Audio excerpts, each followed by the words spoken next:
Today on The New Dilladon, we're going to play around with some photochromic materials. And for that, I have these color changing pony beads. Now, photochromic materials are materials that change color underneath the presence of light, most notably ultraviolet light. And for that, I have this little black light right here. So when I bring the black light close to the pony beads, we can see that they change colors. And these things have been made popular by the EDM subculture known as the Candy Kids. So for that, let's put on some accoutrements. First, you start with the most sentimental of your candy, such as this one, Mr. Science Photons Lasers Guy. And we'll put that one right on. And then you move on to ones that you've gotten from friends. This one was from a bit of a gothy friend, so hashtag dungeons are naturally kinky. And then you move on to the ones that you have made yourself or found on the ground, which are the least sentimental. And then when you go and do the plur handshake, which is peace, love, unity, and respect, and you trade your candy, you hopefully get something better in return. Now, is this anti-plur? I'm not sure. Could this really mean dingoes always nibble kids? I don't answer these types of questions. If you're an educator, please start the video at this point, and your students should naturally acclimate to the strange person on the internet. Now in this video, I will be working with the plastic that the pony beads are made of, and I made these samples. And these samples probably use pigments such as azobenzene, salicyladine, aniline, fulgide, spiropyrin, or spirooxazine pigments. And you got to think about these pigments as being chemical machines. So when the ultraviolet light comes in and the pigments are exposed, the actual form or structure of the molecules will change. And this changes how the light interacts with the material. So it's really cool. These are kind of photomechanical molecules. They also respond differently to different wavelengths. So here I have two LEDs. One LED is in the 405 nanometer range, and the other one is in the 365 nanometer range, a little deeper into the UVA spectra. So let's take a look at how those appear. So that is the 365. And that is the 405. Now let's take a look and see what they do to these different pieces of plastic.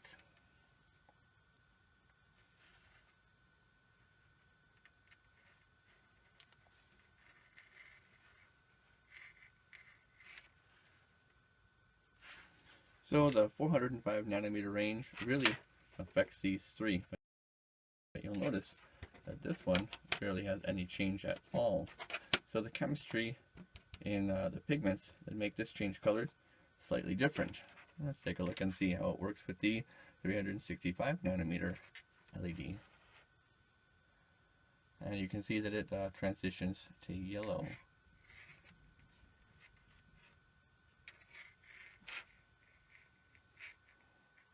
I've also made another sample piece of plastic using a mix of the different plastics and pigments, so we can see the reaction difference a little bit better.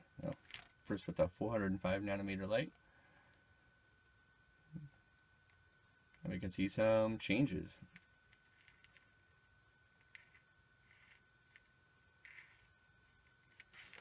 So once again, you'll see that there are white portions in the material, and if I do the 365 nanometer light, those portions change to yellow.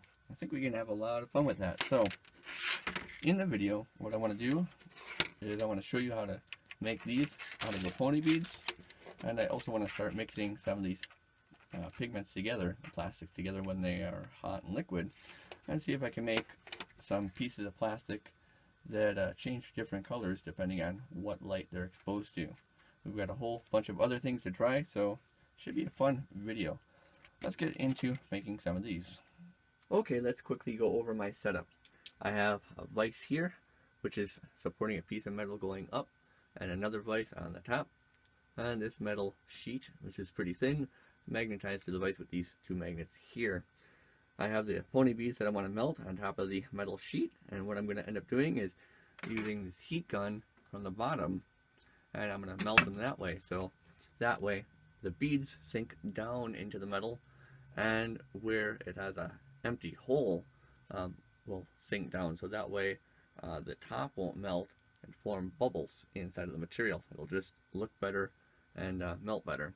Another thing to note is that when you're cooling, the top is open, so that tends to cool quicker.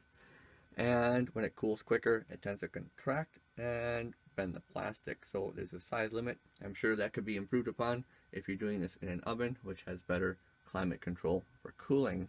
The inner area of the metal where we're going to be heating will also expand. Sometimes in this setup, the metal will tend to spring because of a bimetallic effect, but we're going to do the best we can. So let's get on to making a very fun time lapse. I'm also going to turn the shop light down so that way I don't blow my circuit breaker.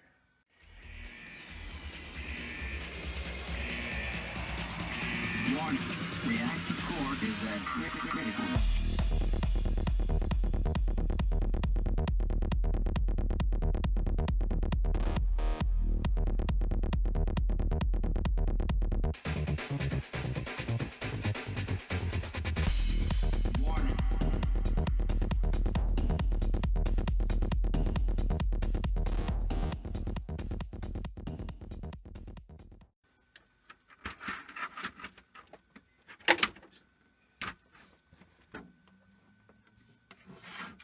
Alright, let's see if we can get this off. Get this smooth out. Hot, hot, hot, hot.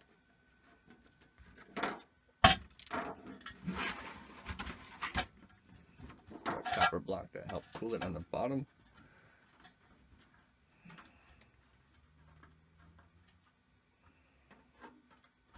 Hot, hot, hot, hot, hot.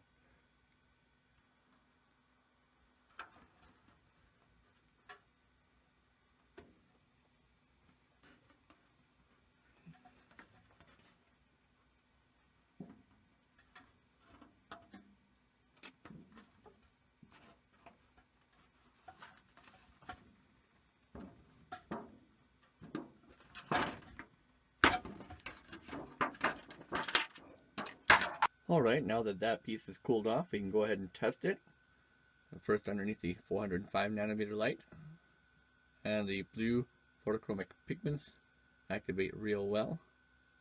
And then with the 365 nanometer light, and the yellow ones activate. So that turned out really well. Little universal power button symbol. Good results. Now what I'm going to do is I'm going to mix two different colors together, and I'm going to be using a 4:6 ratio. I'm going to do 4 blues and 6 yellows, and then I'm going to do 4 magenta and 4 purple with 6 yellows. So let's get a start on that. Once it's liquid, I'm going to use a screwdriver to mix the two plastics together, see what we get after that is done. I'll do the other ones off camera.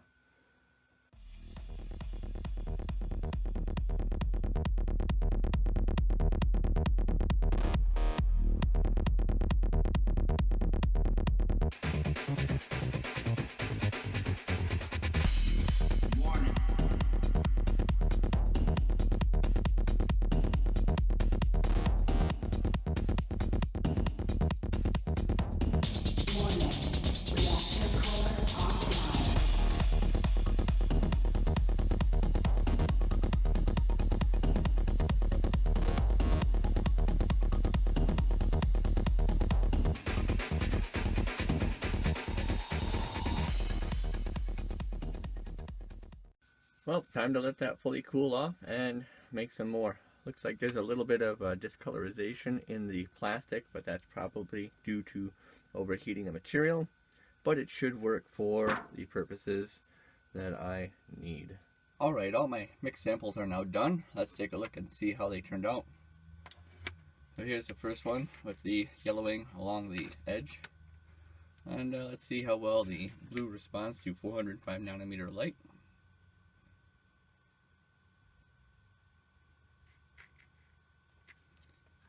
Not much blue in there at all. A big difference. Anyway, I did make another one of these, and let's see if that turned out any better. So here's the same mix, which is the 6 yellow and 4 blue First, let's test the blue. Oh yeah, much better result. Now let's test the 365 nanometer light. See what we get.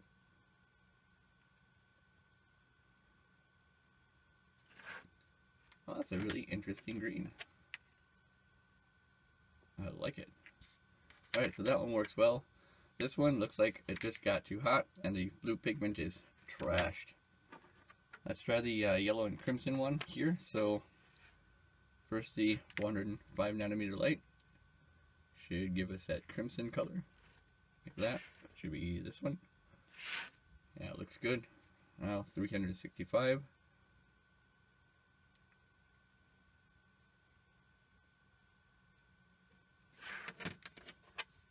Kind of a red color.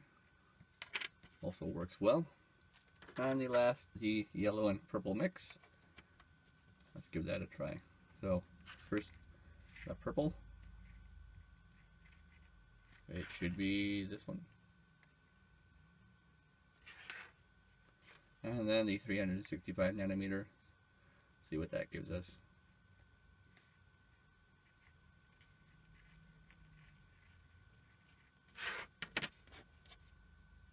Well, that's a color. Now I did also make 50-50 mixes of the blue, purple, and crimson along with orange, just out of curiosity. So let's test out the orange and yellow. No, orange and blue. There we go. So here's a mix of orange and blue. First, the 405 nanometer light. Kind of gives us a browny green color. See if the 365 nanometer light changes it much. Just deep into kind of a brown gray color. Let's try the orange and crimson.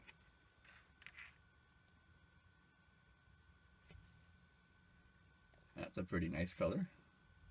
And the 365 nanometer light.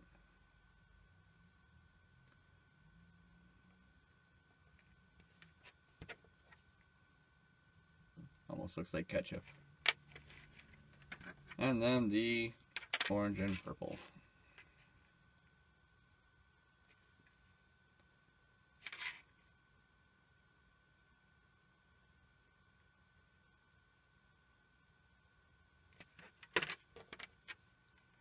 Yeah, I can't say that's my favorite color out of all of them either, but we do have a nice selection of different colors now than we started off with the original plastics. So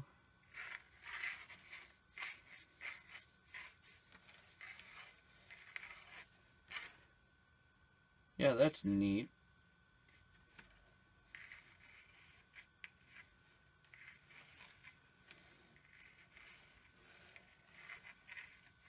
Here's another interesting thing that I found while playing around with this photochromic plastic. And to show you that, I have this little heat plate right here that I made out of a 24 ohm resistor and CPU lid. I'm going to put this right on top like that. Now the plastic in the center is going to warm up compared to the plastic around the outside. And while it does that, I'm going to make it colorful with the ultraviolet LEDs.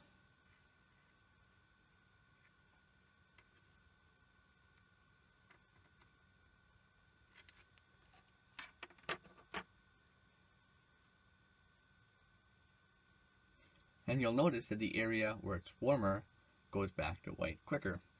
Now I don't know the exact cause of this, but it could just be that the molecules are warmer and therefore they can more easily reset back to their lower energy state.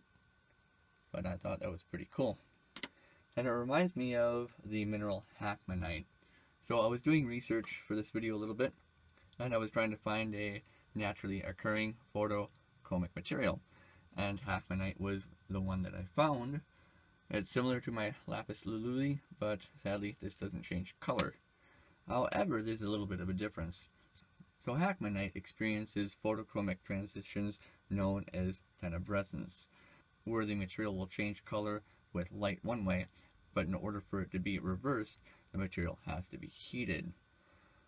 I eventually want to get some Hackmanite myself, and I also want to get some glass that operates with things like silver chloride and silver bromide. Alright, let's see what else is on the list. This video slaps. Slaps. What could that mean? Scientific lasers, also pleasing spectators.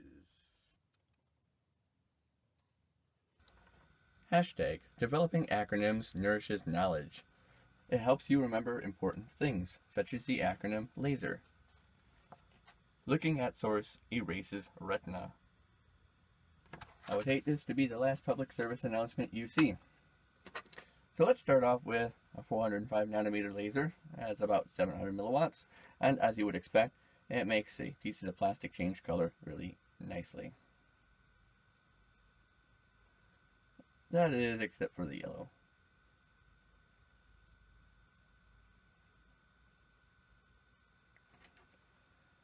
Now, I know that infrared and red laser light can erase glow-in-the-dark things, but I was thinking maybe it could reverse the coloring process in the photochromic pigments.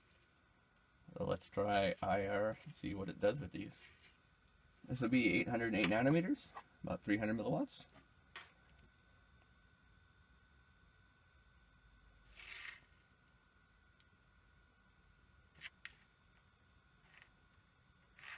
Nothing.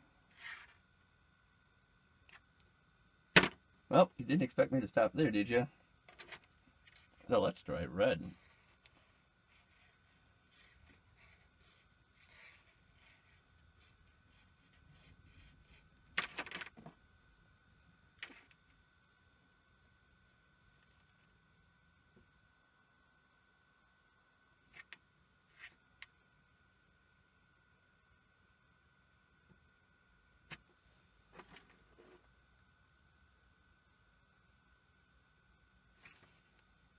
We're getting a little bit of an effect on purple.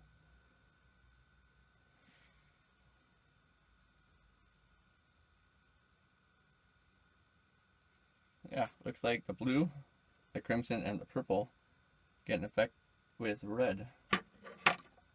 Let's try green.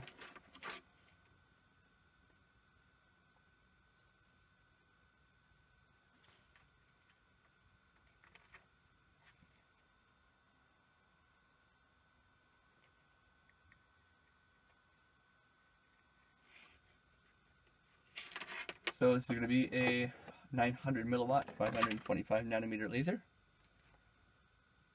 And yellow. Nothing.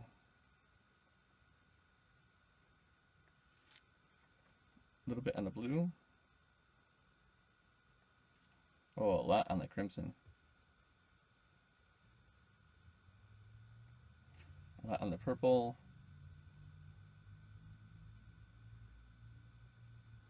And nothing on the orange.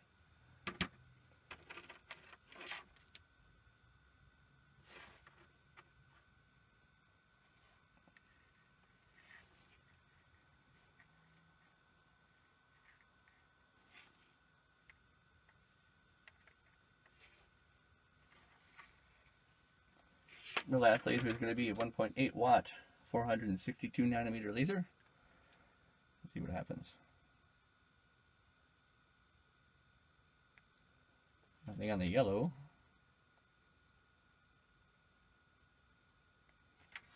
Got a little bit on the blue. Oh, the crimson worked very well again. I suspect the purple will. Yep. And the orange.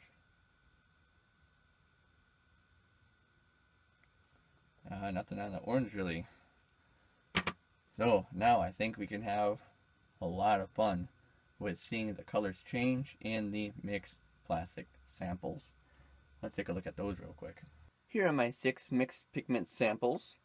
The top row is going to be the yellows, the bottom row is going to be the oranges, and these 2 are with the blues, these with the crimson, and these 2 with the purple. Let's take a look and see how lasers affect the transitions in these samples. So first I'm going to make them colored with the LED black lights.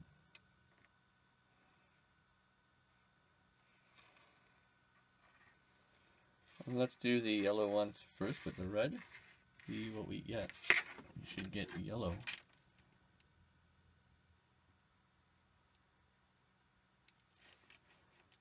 And a little spot of yellowish.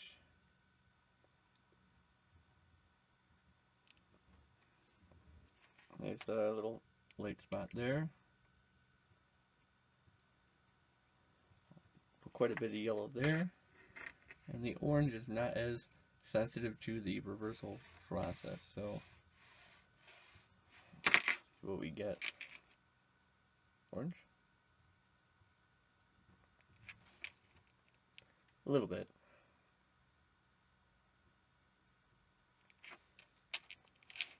Yeah, it's kind of working. Oh, that one worked real well. So the orange and purple mix really did a nice transition. Okay, let's try green, which I suspect will work a lot better.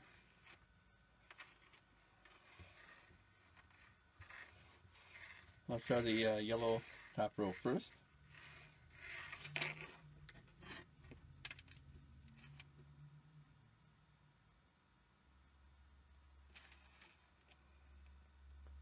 That worked. Oh, that worked really well. That also worked really well too. And the orange row on the bottom.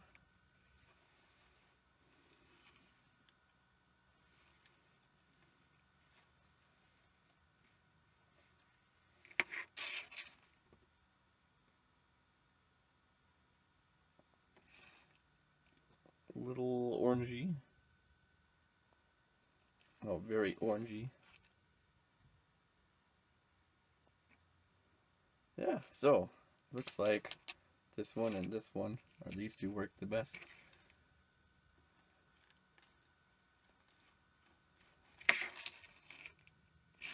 That is a nice result.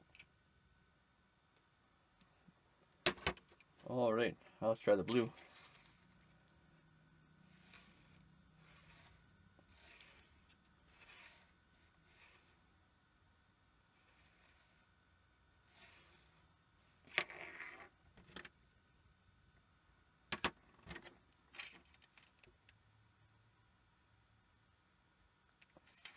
Oh, there's nice yellow in the center from that.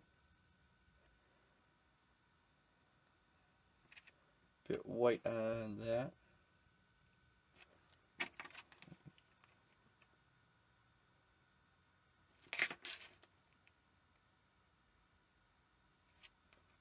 Oh, that didn't work too bad. And the orange row with the blue.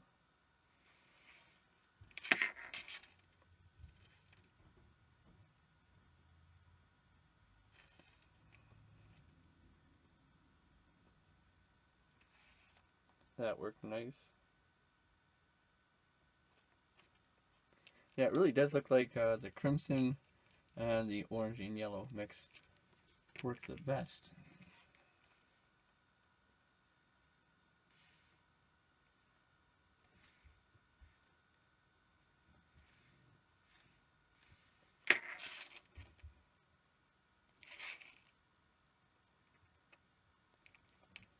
Yeah, those are pretty good results. One of the coolest things that I found out while making this video is that yes, you can absolutely make plastics that change different colors depending on the wavelengths of light hitting it. So here's the 405, my two favorite samples, and then the 365.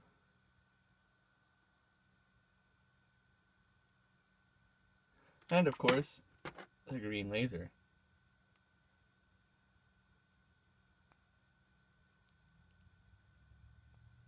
That is just satisfying. But I think there's one thing that is even cooler than this. And that involves the use of my 355 nanometer laser.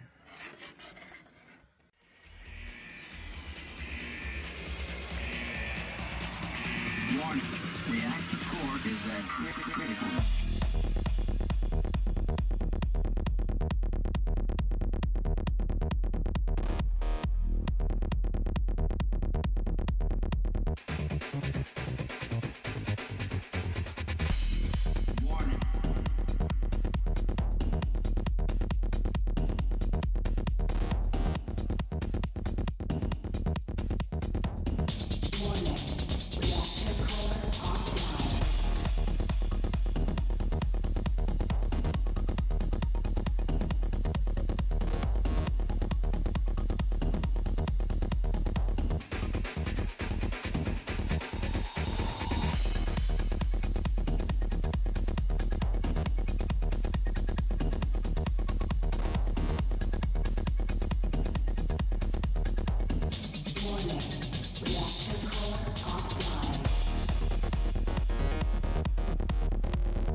Oh yeah, that was 100% optical ASMR.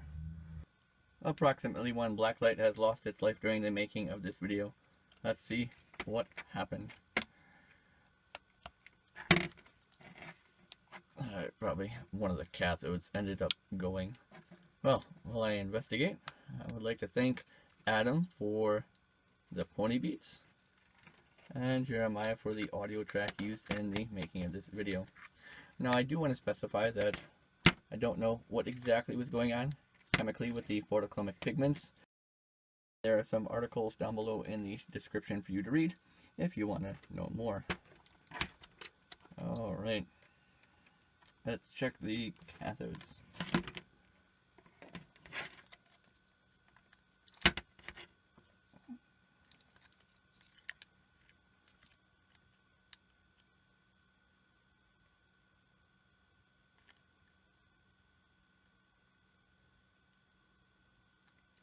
Yeah, they look fine. Maybe it was the power supply. A little bit of a torn wire there. Anyway, if you enjoyed the video, give it a like. And as always, stay tuned for more. Now I've got a blacklight to fix.